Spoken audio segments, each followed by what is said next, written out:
je pourrais me contenter de faire un certain nombre d'évocations sur la réalité du crime qui continue entre la France et l'Afrique, qui se transforme aussi souvent en mafia-Afrique, de manière à ce qu'on ait du temps pour débattre, parce qu'il ne faut pas se contenter d'une parole unilatérale, mais il faut agir.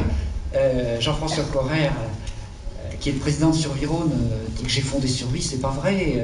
C'est Jean Fabre qui l'a fondé en 1981, justement avec 126 prix Nobel. Et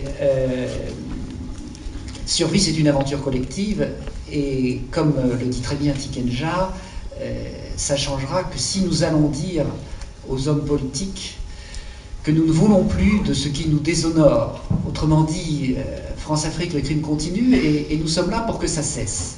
Alors pour que ça cesse, il faut qu'on essaie de comprendre ce qui s'est passé. Je ne vais pas tout reprendre depuis le point de départ, puisque justement, cette vidéo rappelle bien l'origine, avec Jacques Faucard, ce système en iceberg. On accorde l'indépendance et on organise le contraire, et on l'organise avec des méthodes inavouables, avec les mercenaires, avec le pillage des richesses africaines, notamment grâce au franc CFA qui est convertible à Genève, un certain nombre d'aides qui arrivent sur l'aéroport, enfin les billets arrivent sur l'aéroport de Yaoundé ou d'Abidjan, et puis les billets repartent aussitôt dans le même avion, dans notre avion, à Genève, pour être convertis et partagés entre les décideurs africains et ceux qui ont décidé en France d'envoyer ces billets. Donc tout cela, on n'en finirait pas de décrire les mécanismes incroyables de pillage de l'Afrique par tous les bouts, que ce soit financier, le pillage de la dette, je vous en dirai quand même quelques mots, cette dette qui non seulement ils n'ont pas touché, mais qu'on multiplie sans arrêt alors qu'ils ne l'ont jamais touché, le pillage des matières premières, etc., etc. Donc, une histoire d'une criminalité économique galopante qui s'est redoublée peu à peu d'une criminalité politique aux conséquences parfois épouvantables. Et donc, je vous décrirai un peu d'où ça vient, où on en est aujourd'hui, qu'est-ce qui se passe en particulier en Côte d'Ivoire, quels sont les enjeux. Je vous montrerai quand même qu'il y a quelques espoirs dans la mobilisation des citoyens en France et à l'échelle mondiale et en Afrique. Puis après ça, on pourra débattre. Alors, sur ce crime qui continue depuis 40 ans, l'un des principaux moyens qui ont été choisis par Faucard pour mettre en place ce mécanisme de la France-Afrique, c'est de sélectionner un certain nombre de chefs d'État amis de la France. C'est-à-dire des gens dont on est sûr et auxquels on dit enrichissez-vous, et qui vont se constituer des fortunes gigantesques, souvent égales, je disais dans la vidéo, souvent égales à la dette de leur pays, c'est-à-dire des milliards, des dizaines de milliards. Ces amis de la France ont été sélectionnés par la guerre civile, une guerre civile épouvantable au Cameroun qui a fait entre 100 et 400 000 morts, par la fraude électorale massive, par l'assassinat de gens comme Olympio, comme Eyadema, puis plus tard, pardon, pas Eyadema, malheureusement c'est Eyadema qui a assassiné Olympio et qui est toujours au pouvoir, comme Barthélemy Boganda, comme plus tard Thomas Sankara, etc. Donc, on s'est constitué un certain nombre de gens qui, pour la plupart, eux ou leurs successeurs, sont toujours au pouvoir. Et ces gens-là, vous savez, quand j'ai eu le procès des chefs d'État, Maître Vergès, qui a quand même pas mal retourné sa veste, me disait « Mais monsieur, vous êtes raciste, vous attaquez les chefs d'État africains. » Alors un certain nombre des chefs d'État africains sont venus dire quand même, on ne s'estime pas tellement représenté par ces gens-là, mais il faut ajouter que la plupart de ces chefs d'État, qui sont des sortes de gouverneurs à la peau noire, sont en fait des citoyens français, bien souvent. Ce sont même souvent aussi des agents des services français, comme Bongo qui l'a avoué, comme Sassou Nguesso, pour lequel ça ne fait aucun doute, etc. Donc, ce sont D'ailleurs, quand ils ont un problème de santé, ils viennent se faire soigner en France. Leur système de santé est tellement dégradé. Il faut bien sûr éduquer leurs enfants en France, puisqu'il n'y a plus d'éducation chez eux, etc., etc. Donc, aller dire que ce sont des Africains, c'est de l'enfumage. Au moins, quand on avait des gouverneurs français, on savait à qui on a affaire. Mais là, on a des gens qui ont été mis en place et qui ont réussi à s'entourer d'un certain nombre de gens qui préfèrent la richesse, une certaine, un certain bien-être, un certain confort en petit nombre, plutôt que de participer au développement de leur pays. Ça fait penser à ces collaborateurs des esclavagistes sans lesquels la traite n'aurait pas pu avoir lieu. C'est à peu près du même ordre. Donc, il y a un système qui s'est mis en place. On a choisi des chefs d'État amis. Donc Bongo, par exemple, était un agent des services français. On a mis en place des systèmes policiers qui ont éliminé pendant très longtemps toute opposition possible. Chaque chef d'État était entouré d'un représentant des services secrets français, de la DGSE, etc., qui le protégeait ou le mettait à l'écart quand il avait cessé de plaire, comme c'est arrivé dans un certain nombre de pays. Le jour où, par exemple, le président nigérien, son nom m'échappe, mais ça va me retrouver. Non, avant, celui d'avant, dans les années 70, pardon. Voilà, a décidé de vendre son uranium à quelqu'un d'autre que la France. Dans la journée même, il était déposé. Donc, et on pourrait multiplier les exemples de ce genre. Donc, il y a ce système qui est un système de pillage. Le cacao en Côte d'Ivoire, ce qui reste aux paysans d'un côté, ce qui est réparti entre quelques riches côte-à-terre, comme on dit, ivoiriens, et puis la France-Afrique. Le bois, un scandale épouvantable, l'exploitation du bois, une mafia, sont les exemples de ces pillages. Et puis je vous donnerai encore un exemple encore plus incroyable, qui est l'or du Mali. Et le Mali regorge d'or. Il a de l'or à ne plus savoir qu'en faire. Et cet or, par l'once, alors que la moyenne de l'extraction, c'est 200 $ l'once.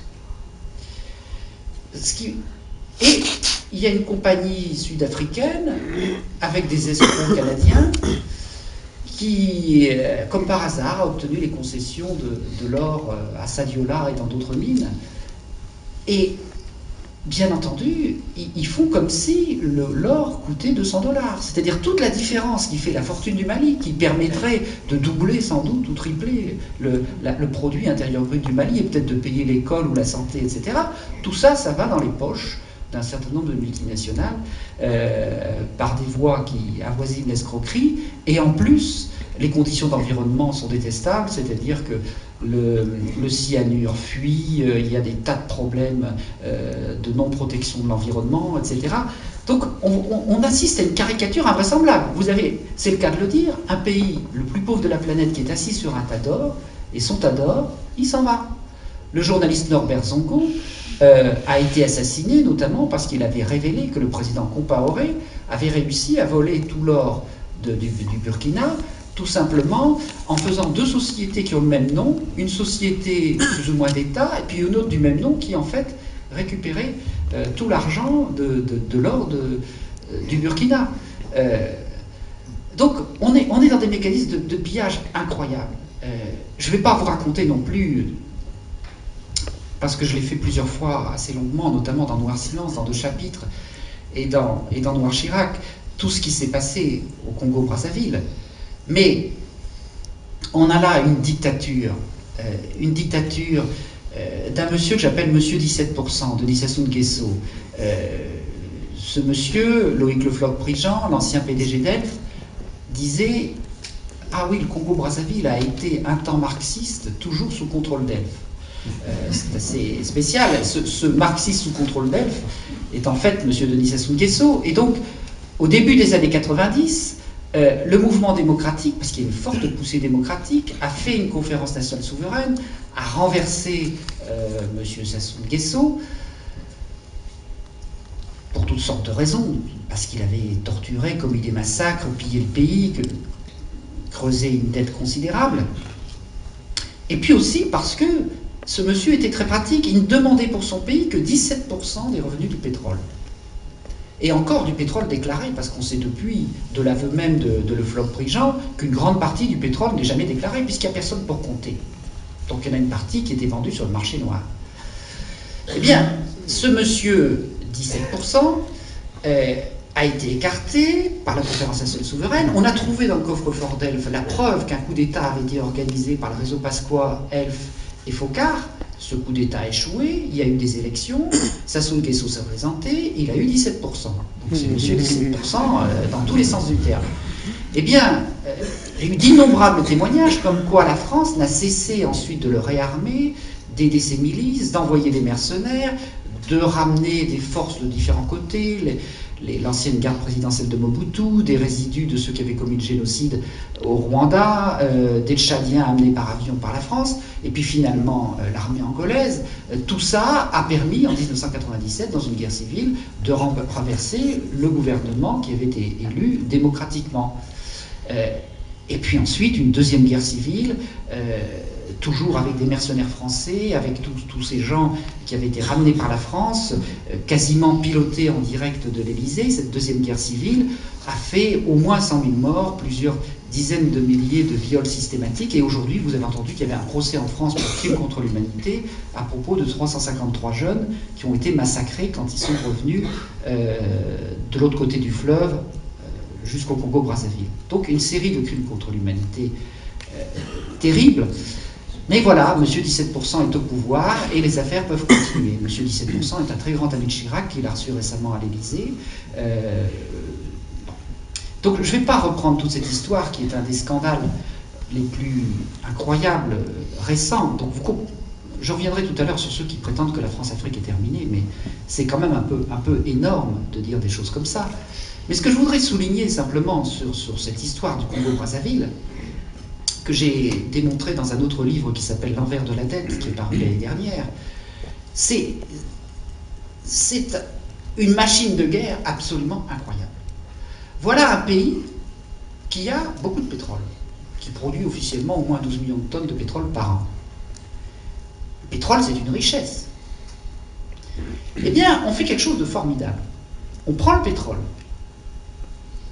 et à travers un certain nombre d'opérations assez compliquées, que je ne vais pas vous détailler ici, parce que ça nous demanderait de faire des tas de détails, de passer par 10 paradis fiscaux, etc., tout ce que vous voulez, on arrive à transformer ce plus, le pétrole, en un moins qui est la dette.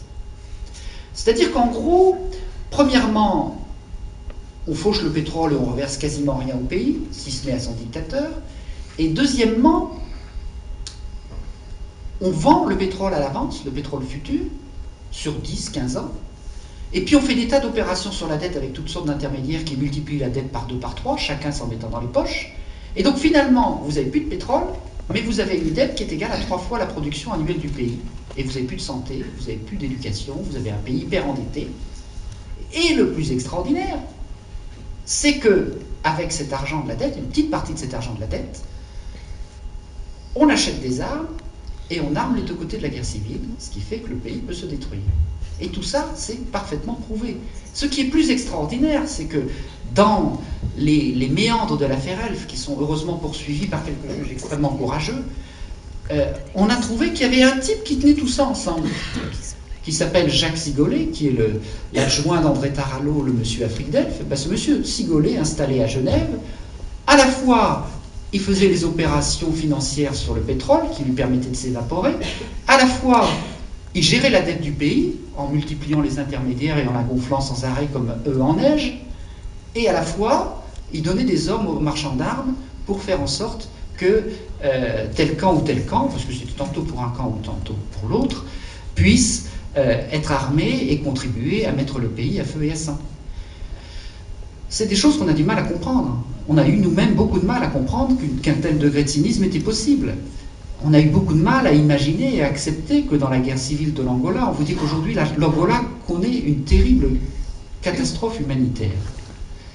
Il faut savoir que l'Angola, indépendant en 1975, a connu 25 ans et quelques de guerre civile, et que durant ces 25 ans, presque sans discontinuer, au moins durant 20 ans, la France et Elf ont armé les deux côtés de la guerre civile. C'est-à-dire qu'il y a À un moment, d'ailleurs, c'était partagé les rôles. André Tarallo, dont j'ai parlé tout à l'heure, le monsieur Afrique, finançait le gouvernement angolais, et de l'autre côté, Alfred Sirvin finançait la guérilla de l'UNITA. Alors évidemment, ce pays qui s'entre-détruit, ça permettait de faire à peu près tout ce qu'on voulait, et entre autres, de lui acheter le pétrole pas très cher.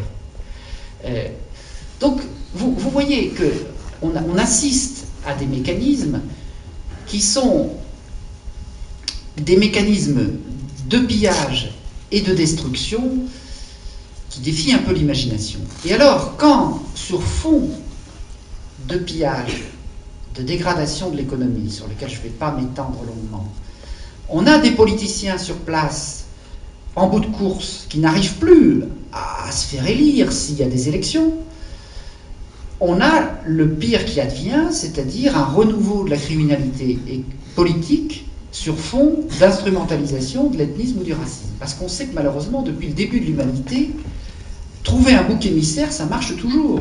Si vous dites à quelqu'un « je suis mauvais, mais si c'est pas moi qui est au pouvoir, ce sera ceux que vous détestez qui vont arriver », ils vont dire « vive le mauvais ». Ça marche toujours, malheureusement. Et ce type de mécanisme, pillage économique, plus instrumentalisation de l'ethnisme, plus dirigeants politiciens cyniques dans le plus mauvais sens du terme, c'est ce qui a conduit très précisément au Rwanda en 1994. C'est ce mélange détonnant qui a gonflé artificiellement, qui a créé artificiellement des haines ethniques. Parce qu'il faut savoir que parfois dans les ethnies, il y a des différences de langue, il y a des différences de religion. Au Rwanda, c'est la même langue, c'est la même histoire, c'est la même religion, etc. etc. L'ethnisme a été en grande partie suscité sous fond de différences sociales,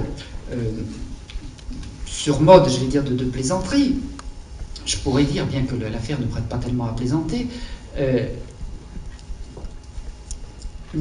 il y a un siècle, enfin en 1860, quand les gens du recrutement de l'armée mesuraient les conscrits, on avait une taille moyenne qui, je me souviens bien, est de l'ordre de 15 à 20 cm en dessous de la taille moyenne actuelle. Alors si on applique les critères du Rwanda, on pourrait dire que nous ne sommes pas les descendants de la génération précédente. Ça ne peut pas être nos parents puisqu'on a 15 ou 20 cm de plus. Simplement, il y a eu une différence d'alimentation entre les deux. Or, ce qui se passait au Rwanda, c'est qu'il y avait certains qui étaient des pasteurs qui vivaient du lait, des produits de la vache, etc., et d'autres qui étaient agriculteurs, qui n'avaient pas la même alimentation. On peut comprendre, par exemple, qu'il y ait des différences de taille. Mais tout ça, ça a été transformé en idéologie par des politiciens machiavéliques, et ça a abouti au génocide le plus rapide de l'histoire, probablement, puisqu'il y a eu 1 million de personnes qui ont été massacrées dans des conditions atroces en 3 mois. Eh bien, ce genre de crime, pendant tout ce genre de crime, la France, pendant tout ce temps, a continué de soutenir à fond à l'ONU diplomatiquement, de reconnaître le gouvernement qui le commettait, de le soutenir militairement, y compris en formant certaines de ses milices, par le capitaine Baril entre autres, et de le soutenir financièrement. Les plus grandes banques françaises ont continué de verser de l'argent à ce gouvernement génocidaire jusqu'aux environs du 15 juillet, alors que le génocide était fini, qu'il a commencé le 7 avril. Donc pendant plus de 3 mois, et tout le monde était au courant de ce qui se passait. Eh bien, nos banques, vos banques, la BNP par exemple, il me semble bien, enfin je pourrais retrouver les noms, mais les principales banques françaises, elles ont été complices, il faut le dire, du génocide. Donc, vous avez ce type de criminalité persistante. Je vous ai parlé de l'Angola. Il y a tout un tas de gens, vous savez, depuis qu'il y a eu ce procès des chefs d'État, le terme France-Afrique s'est imposé dans les journaux, y compris ceux qui depuis toujours disaient « mais Survie raconte n'importe quoi ». Mais là, on n'a pas pu ne pas s'incliner devant l'évidence. Donc maintenant, vous voyez un peu partout le terme France-Afrique. Mais aussitôt, le jour même, ou presque, où certains journaux ou certains journalistes employaient le terme France-Afrique, ils déployaient aussitôt le discours qui consistait à dire la France-Afrique, oui, Mais c'est terminé depuis 1994, le Rwanda, la dévaluation du CFA, ou depuis 1997, l'arrivée de la gauche au pouvoir, etc., etc. Ça me fait penser à Jacques Chirac, qui disait en 1995 « Le financement occulte des partis politiques, c'est fini depuis 1990 », et qui en 2001 disait « Le financement occulte des partis politiques est fini depuis 1995, en 2006, il dira que c'est fini depuis 2001, etc. etc. » C'est à peu près aussi crédible que certains champions cyclistes qui disent qu'il n'y a plus de dopage dans le peloton. Bon, mais quelque part, c'est moins grave quand même, quelque part, je dirais, le négationnisme est toujours intrinsèque au crime organisé. La négation va de pair. Et il faudra absolument que nous parlions dans le débat de la question des médias, parce qu'elle est tout à fait centrale, tout à fait centrale. Si un certain nombre d'entre vous n'êtes pas vraiment au courant des crimes qu'on commet en votre nom en Afrique, si nous-mêmes nous intéressons, nous posons la question pourquoi l'argent de la coopération n'arrivait pas à destination. On a mis 10 ans à comprendre, c'est bien que c'est pas très très apparent, ce sont des mécanismes de désinformation. Nous sommes dans un régime de monarchie républicaine où tout ce qui concerne les affaires étrangères, et en particulier l'Afrique, est du domaine réservé de l'Élysée, et dans ce domaine quasi militaire, qu'est-ce qu'on fait? Comme dans toutes les guerres, on fait de la désinformation. C'est-à-dire que d'une part, on tient un certain nombre de médias. Je vous rappelle que aujourd'hui en France, les 2/3 de la presse pratiquement sont tenus par des marchands de canons, par Dassault et par Lagardère. Je ne sais pas comment on peut encore prétendre que nous sommes en démocratie. D'autre part, un certain nombre de journalistes sont tenus par les moyens classiques qui fonctionnent toujours, comme le disait une journaliste spécialiste de la question, c'est l'argent, le sexe ou l'alcool, les mécanismes classiques. Enfin, disons, on tient les gens par leur vice. Il faut aussi savoir que la France est le seul pays qui se dit démocratique et qui a une police politique des médias. Les RG, comme l'a avoué un des anciens membres des RG, ont 57 000 fiches, une par journaliste, où sont décrites ces petites fraudes fiscales, ces petits ennuis de mœurs, etc., etc. Et un certain nombre de journalistes, petits et grands, sont tenus de cette manière. Et puis, il y a aussi le dopage, qu'avouent d'ailleurs assez cyniquement dans leur mémoire certains hauts responsables des services de renseignement français, c'est-à-dire qu'on fournit à un journaliste plein d'avenir tout un tas d'informations de première main. On a tout un service de renseignement derrière, un véritable atelier d'écriture. Donc ce journaliste devient très très bon. Il devient très bon, mais si un jour on ne l'approvisionne plus, il perd son statut. Donc à ce moment-là, il paye son loyer. Il est en état de manque. Eh bien, ce mécanisme-là est assez courant. Je ne vais pas citer les noms ici, mais lisez les mémoires des grands responsables des services secrets comme Claude Cyberzan ou Yves Bonnet. Ils vous citeront des noms dans Le Monde, dans Libération, ailleurs, dans les quotidiens les plus connus. Et ça, c'est quand même un phénomène tout à fait décisif, ce problème du contrôle des médias. Je ne parle pas de la télévision, évidemment. Donc, je passe sur cette question des médias. On y reviendra, si vous voulez, dans le débat, parce que cette question de l'information, elle est tout à fait clé, et elle menace, à mon avis, très gravement notre démocratie. Je voudrais simplement encore insister dans cette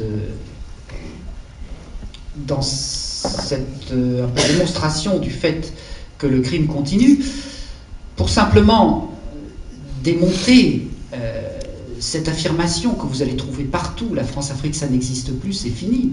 Regardez les grands tyrans de la France-Afrique que sont Eyadema, Idriss Déby, Paul Biya, Omar Bongo, Denis Sassou Nguesso, Omar Guelleh à Djibouti, Oultaya en Mauritanie, l'équato-guinéen Nguema, etc., etc. Tous ces gens-là, ils étaient là en 1990. Et ils sont toujours là, ou ils sont revenus. Il n'y en a qu'un seul qui a été chassé par un mouvement qui doit nous donner un espoir formidable, c'est Ratsirach à Madagascar. Je suis allé à Madagascar pendant la semaine décisive, je peux vous assurer que c'est probablement un des événements les plus importants de l'histoire, peut-être aussi important que la Révolution française. Il faut voir que pendant 3 mois, 4 mois, jour et nuit, sous la pluie, 300 000, 500 000, 1 million de personnes ont protégé le président qu'ils avaient élu contre l'armée. Ils n'avaient pas une seule arme. Il est protégé en faisant des petites barricades, mais tellement serrées qu'aucun véhicule ne pouvait rentrer. Et quand les généraux donnaient l'ordre d'attaquer, leurs femmes ou leurs filles leur téléphonaient pour dire « mais nous, on est là sur la barricade ». Des femmes, on m'a donné des témoignages de femmes avec un enfant de 2 ans, qui donnait leur enfant de 2 ans, qui dit « je vais sur la barricade, parce que si je meurs, au moins mon enfant aura un avenir ». Des femmes de 75 ans, sous la pluie, toute la nuit. Des choses incroyables. Je pourrais vous en raconter pendant des heures sur ce qui s'est passé à Madagascar. Les gens ont dit, et ce qui est très extraordinaire, c'est que tout le monde dit, le peuple malgache est un peuple qui culturellement a peur. Eh bien, il a vaincu sa peur. Et nous allons faire respecter notre choix. Non, je dirais, peu importe. Probablement, comme tout espoir dans l'histoire, il y aura quelques désillusions. Je dirais, peu importe à la limite le choix de celui qu'ils ont fait. Mais ils ont voulu faire prévaloir leur choix contre un régime qui était au dernier degré de la corruption. Et ils se sont dit vraiment, il faut qu'on s'en sorte, qu'on se crée un avenir. Donc il n'y a pas que des choses négatives, il y a des peuples qui commencent à s'en sortir. Mais quelque part, nous avons fait tout pendant 6 mois pour soutenir Ratsirach, pour empêcher que le gouvernement élu par une forte majorité du peuple soit reconnu. Et in extremis, les réseaux français ont fini par envoyer, vous vous souvenez, cette fameuse équipée de mercenaires qui est donc partie et qui a été arrêtée. J'en dirai 2 mots sur le fait qu'elle ait été arrêtée parce que c'est un élément assez important. Je vous signale simplement que cet avion avait été prêté juste avant de servir aux mercenaires à M. Ravalomanana, le président qui avait été élu, pour aller aux négociations à Dakar. Qu'au retour, les accompagnateurs français qui l'avaient accompagné n'ont pas voulu monter dans son avion, et que cet avion tout neuf a eu une panne de circuit hydraulique ultra grave qui n'arrive jamais, et les pilotes étaient verts de peur quand ils ont dû atterrir en catastrophe, etc. Donc quand la France est venue, au bout de 6 mois, constater qu'elle ne pouvait plus faire autrement que reconnaître ce régime, M. Ravalomanana, qui a un certain humour, a remercié la France pour tout ce qu'elle avait fait, et en particulier pour lui avoir prêté un avion. Mais depuis, il a confié l'aviation malgache aux Allemands. Alors, c'est une anecdote. Je voudrais donc passer maintenant un petit peu l'élargissement, dire 2 mots de la Côte d'Ivoire, passer à l'élargissement à la mafia afrique, et puis vous donner quand même quelques signes d'espoir pour terminer. La Côte d'Ivoire. La Côte d'Ivoire, c'était, on peut dire en quelque sorte, le chef-lieu de l'État france-africain. Houphouët-Boigny, qui a gouverné pendant quasiment 40 ans, était en conversation journalière avec Jacques Foccart. Il était en quelque sorte son représentant sur place. Il a gouverné pendant ces 40 ans, pratiquement tout le temps entouré seulement de conseillers français. Il n'y avait pas un seul Africain autour de Houphouët-Boigny. C'était vraiment un proconsul à la peau noire. Et on dit que sa fortune, enfin un certain nombre d'estimations disent que sa fortune, sa vie égale à 60 milliards de francs, égale à peu près à la dette ivoirienne. Donc, il a copieusement participé au pillage de ce pays. Cependant, il avait une certaine sagesse politique, et lui n'a pas usé de l'arme de l'instrumentalisation de l'Église. Ses successeurs, qui avaient beaucoup moins de charisme, pour s'imposer au pouvoir, ont commencé à dresser la population les uns contre les autres, et à dénoncer les étrangers. Or, il y a 6 millions d'étrangers sur 16 millions d'habitants, je crois, quelque chose comme ça. Et en plus, comme les frontières sont récentes, une bonne partie de la population du Nord n'a pas forcément de papier d'identité et porte des noms musulmans ou des noms du Nord qui peut les faire assimiler à ces étrangers. Le président d'un mouvement des droits de l'homme extrêmement courageux qui s'appelle le juge Zoro bien nommé, m'expliquait le cas d'un de ses amis du Nord, ivoirien, qui avait des papiers ivoiriens. Et quand vous êtes un Ivoirien du Nord et que vous êtes au Sud, à Abidjan, que vous êtes intercepté par la police déchire vos papiers d'identité. Et il n'a pas voulu refaire ses papiers. Il a été demandé une carte de séjour comme étranger en disant « Je suis plus protégé par une carte de séjour comme étranger que par des papiers ivoiriens parce qu'avec mon nom, on dira toujours que je ne suis pas ivoirien. » Donc, cette instrumentalisation de l'ethnisme qui a abouti à des massacres en 2000, à des viols systématiques dans les casernes de gendarmerie, etc., c'est un peu le même processus qu'au Rwanda. Sur fond de ruine économique, vous avez un certain nombre de politiciens qui ne voient que le bout de leur nez, qui se mettent à attiser l'ethnisme et à commencer à recruter des milices. Et on sait où tout ça peut mener. Alors, quel était le rôle de la France dans cette affaire? La France et le RPR, j'aurai l'occasion de parler un petit peu de Chirac aussi,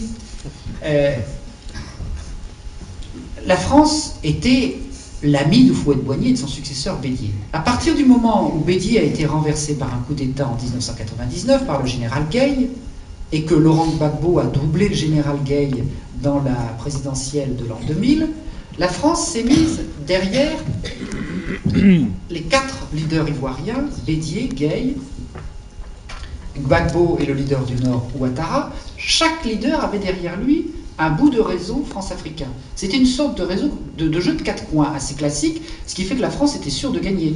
Il y avait Bouygues derrière Ouattara, il y avait la France-Afrique du PS derrière Gbagbo, il y avait Michel Roussin qui est à la tête du MEDEF Afrique derrière Gueye, et vous avez le RPR classique qui était derrière Bédier. Et Gbagbo s'est mis à avoir quelques torts. Il a remis en question la concession de l'eau et de l'électricité, parce qu'il faut savoir que les biens publics là-bas, l'eau et l'électricité, sont entre les mains de Bouygues. Et il a remis en question cette concession. Et puis d'autre part, il y avait un 3e pont à construire à Abidjan. Bouygues demandait 1,2 milliard de francs, et les Chinois demandaient 60 millions. 20 fois moins. Les Chinois faisaient sans doute du dumping, mais finalement, Gbagbo avait signé avec les Chinois, il n'a peut-être pas tort. Alors, je suis même sûr que quand un certain nombre de mutins d'une armée maltraitée ont commencé à mijoter un coup d'État, des gens proches d'eux nous ont dit qu'ils ont eu au moins un feu orange, sinon pas un feu vert de la France, qui quelque part espérait bien récupérer cette révolte pour pouvoir réinstaller ses pions, et notamment les grandes entreprises françaises. Il y a aussi Bolloré et quelques autres. Il y a aussi Total Elfina dans la distribution, etc. Le problème, c'est que le coup d'État a échoué, que les rebelles se sont repliés dans la partie nord, et que du coup, on est en pleine partition qui, quelque part,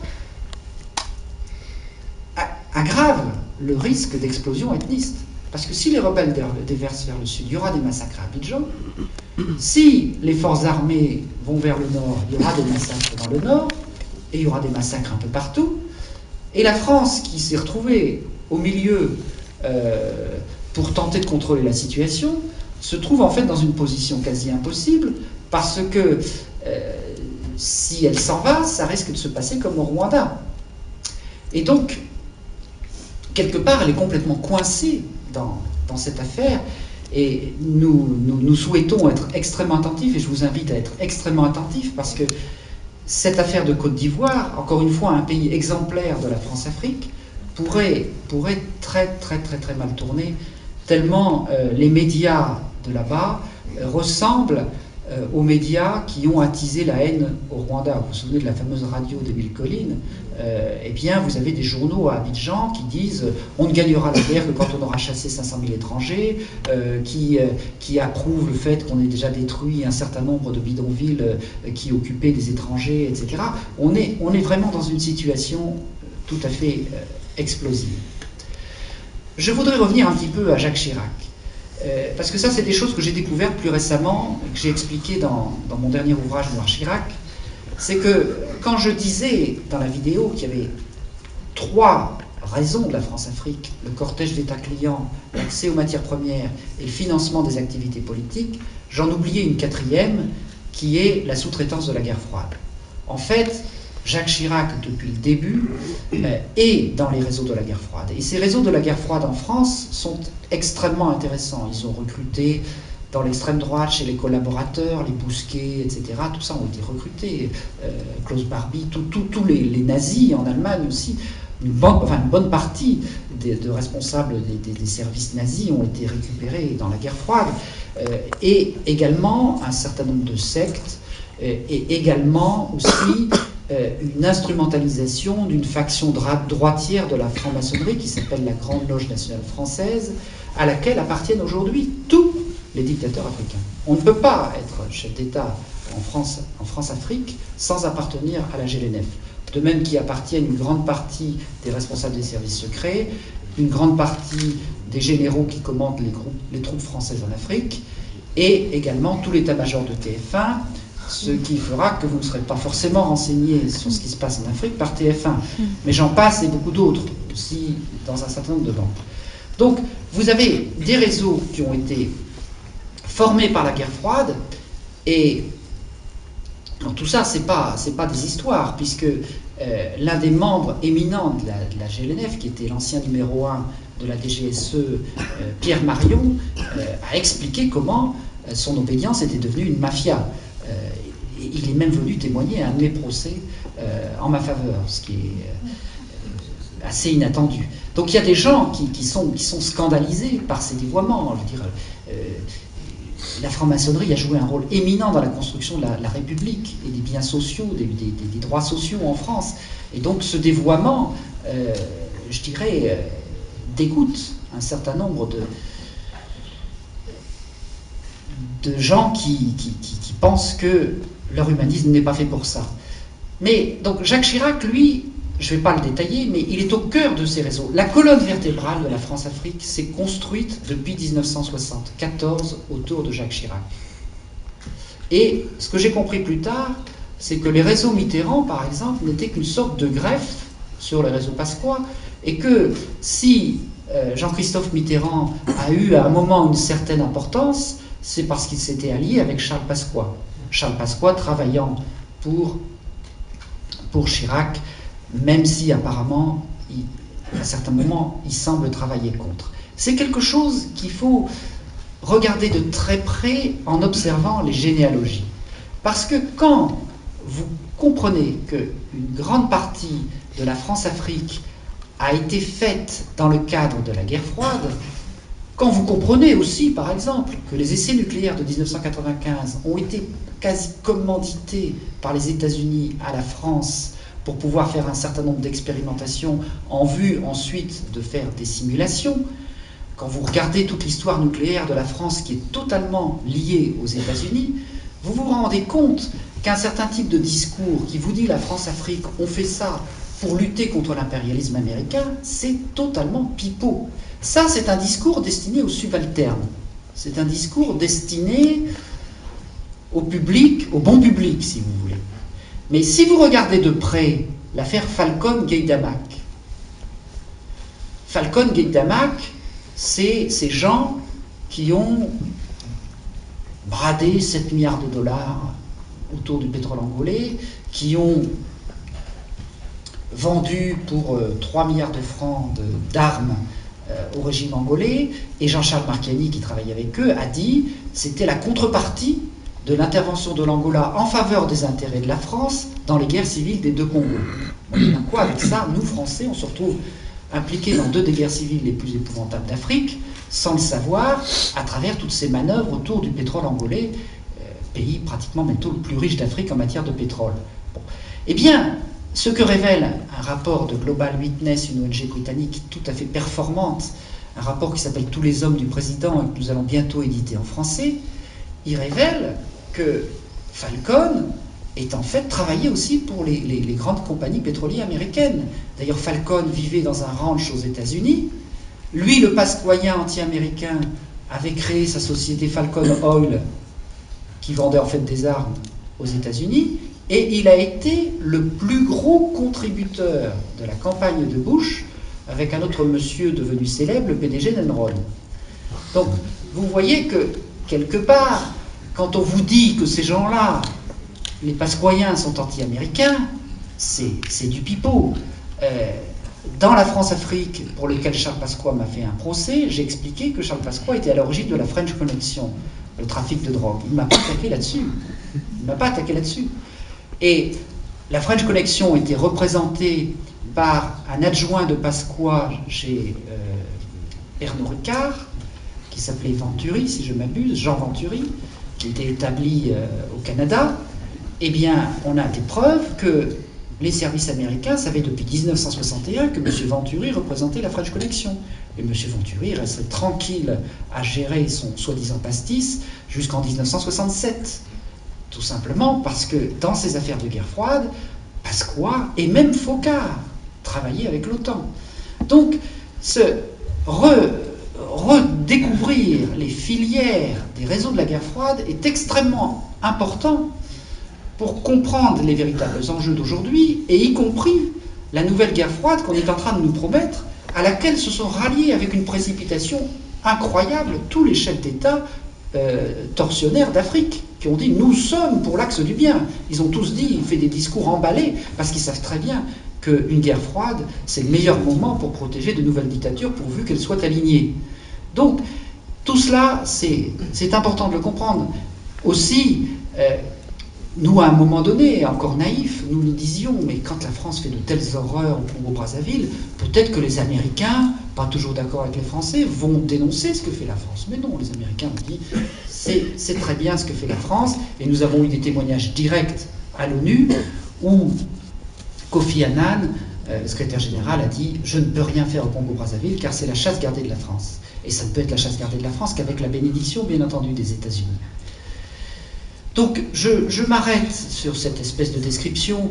C'est un petit peu un panorama un peu décousu, mais pour vous donner une idée du fait qu'effectivement, le crime continue. Le crime continue, je dirais, par quelque chose qui nous semble, dans nos travaux, tout à fait décisif. Il continue essentiellement grâce au rôle des banques, qui finance le pillage des matières premières et la dette, qui spécule d'une manière absolument incroyable sur l'Afrique. Je pourrais citer le Crédit Agricole, la BNP Paribas et bien d'autres, presque toutes les grandes banques françaises, la Société Générale, etc. Et tout cela passe par les paradis fiscaux. Je vais peut-être être un peu grandiloquent, mais il y a eu le Capital au XIXe siècle, et à la fin du XXe siècle, il y a eu révélation de Denis Robert et Ernest Bacchès. Vous ne pouvez pas comprendre aujourd'hui comment fonctionne la réalité du pillage et de la montée de l'escroquerie qui s'est révélée par exemple par Enron, mais aussi par bien d'autres grandes multinationales, y compris les affaires Vivendi ou autres, si on ne lit pas Révélation. Comment l'ensemble des transactions financières internationales passe par une chambre de compensation qui est située au Luxembourg, et cette chambre de compensation, il y en a une bonne partie où il y a un circuit parallèle qui gère l'argent noir de la planète. Et la moitié des comptes de cette chambre de compensation, qui gère des centaines de milliers de milliards d'euros ou de dollars, sont des comptes qui sont situés dans les paradis secrets. Pardon, dans les paradis fiscaux, excusez-moi. Donc, quelque part, quand nous remontons, chaque fois que nous remontons les mécanismes du pillage de l'Afrique, nous tombons sur ces paradis fiscaux, nous tombons sur ces circuits internationaux, nous tombons sur les mêmes personnes. Donc ça, il faut vraiment qu'on approfondisse cette question. Mais ce qu'il faut comprendre aussi, c'est que ces paradis fiscaux, d'abord, ils se sont développés sous l'influence des services secrets qui avaient besoin d'énormément d'argent pour mener la guerre froide, pour mener toutes ces opérations de déstabilisation en Afrique, pour mener leurs programmes nucléaires parallèles, etc. Et il faut savoir aussi que ces paradis fiscaux, comme leur nom l'indique, c'est fait d'abord pour quoi? C'est fait pour contourner le fisc. Et si un Jean-Christophe Mitterrand est capable de planquer 13 millions de francs en Suisse, bien qu'il plaide en permanence son innocence, dans tous les sens du terme, il y aura bientôt plus que les pauvres et les imbéciles pour payer leurs impôts. C'est-à-dire que 2 siècles de construction des biens publics, d'accès à la santé, à l'éducation, d'un petit bout de droit au logement, etc., vont disparaître en même temps que les richesses de l'Afrique. Et par conséquent, on voit bien à travers cela que tous les mouvements qui aujourd'hui tentent de reconquérir les biens publics, je pense à ATTAC qui désigne les paradis fiscaux, la taxe Tobin, son principal intérêt, c'est pas seulement le 1 pour 1000, c'est que si on doit déclarer les transactions financières, c'est la fin des paradis fiscaux, c'est l'évidence. Et donc quelque part, cette taxe Tobin, si on vous dit qu'elle est impossible, c'est tout simplement qu'elle change les règles du jeu. Et que quelque part, elle réintroduit la possibilité d'un bien public, d'un financement du bien public à travers la planète. Donc, on voit bien que tous ceux qui luttent pour le renouveau du bien public, pour l'accès des biens publics à l'échelle mondiale, je pense à tous ceux qui se battent pour l'accès des malades aux soins du sida. Aujourd'hui, malgré toutes les grandes déclarations, vous l'avez peut-être lu dans Libération de ce matin, il y a 28 millions de malades et 27 000 personnes soignées en Afrique.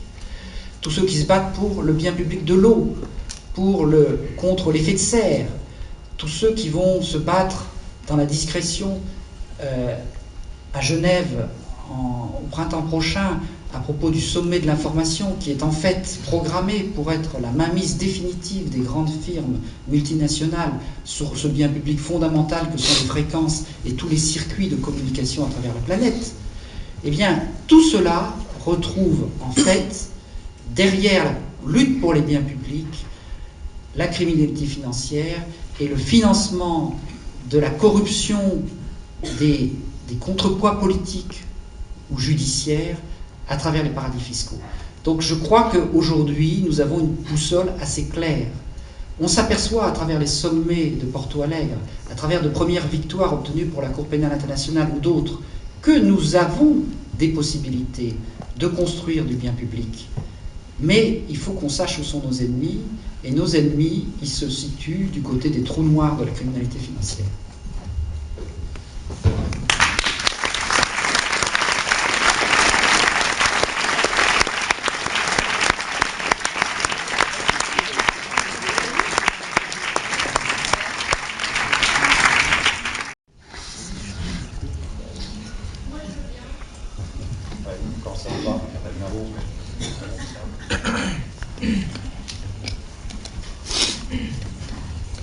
Bonsoir.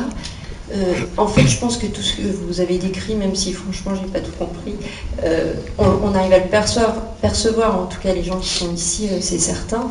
Je crois que, en tout cas, moi, ce qui m'intéresse, c'est de savoir qu'est-ce que moi, à mon échelle, je peux faire aujourd'hui, demander des comptes à ma banque, pour une fois, avoir vraiment enfin voilà, qu'est-ce qu'on peut faire en tant que citoyen pour que les choses changent. Alors, c'est complètement idéaliste, mais bon...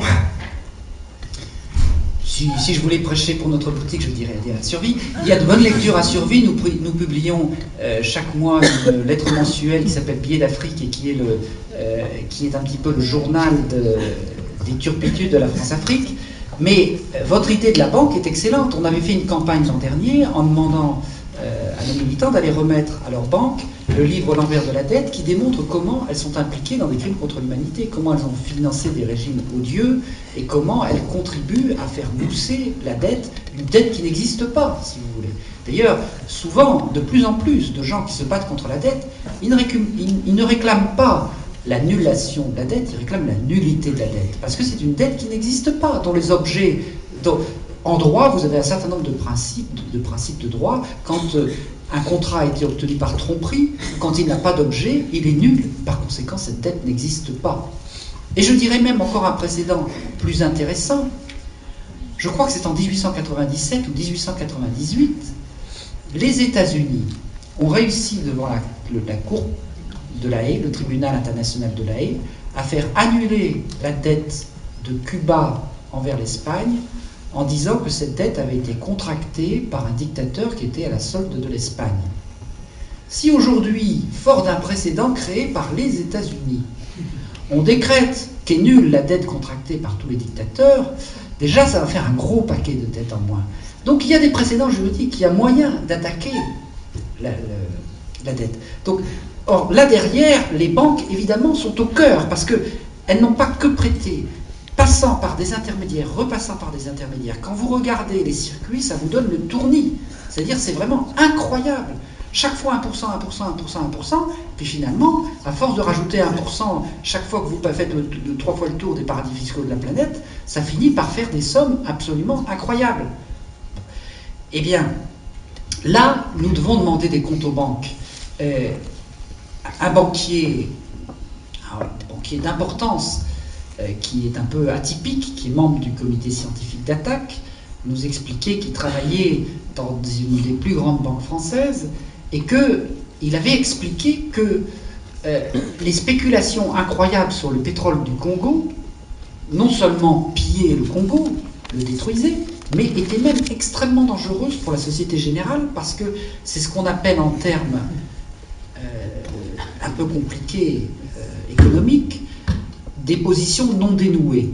C'est-à-dire qu'on ne sait pas jusqu'où va aller cette opération au terme du bilan. C'est-à-dire on fait une photographie du bilan, mais il y a une incertitude considérable sur ce qui va se passer par la suite. Et il disait, si vous faites ça avec ces positions non dénouées, un jour, la banque en question peut se retrouver en faillite. Bon.